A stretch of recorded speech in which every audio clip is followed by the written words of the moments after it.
Here's how to create a poll in a Facebook group. First of all, you need to go ahead and launch your Facebook or Facebook Lite application on your mobile device, log into your account, and tap on the three lines in the top right corner of your screen. Then select Groups.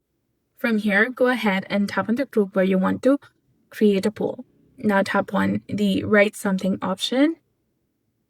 And from the bottom, you'll get the option of Create Poll, that is between Feeling and Activity and Create Event. Go ahead and tap on Create Poll option. Now go ahead and ask a question in the top of the screen. You can add any question according to your preference. And in the poll options, go ahead and add choices. You can add up to 25 options. Choose whether to allow group members to add their own options or to let people select multiple options. If you disable multiple options, people can only vote for one choice.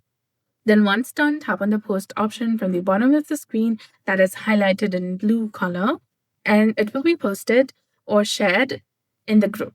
Group members can go ahead and vote on by tapping an option, and you'll be able to see the poll results as people vote. So that's it for this video. I hope you found this helpful. If you did, please like, share, and subscribe. Thanks for watching.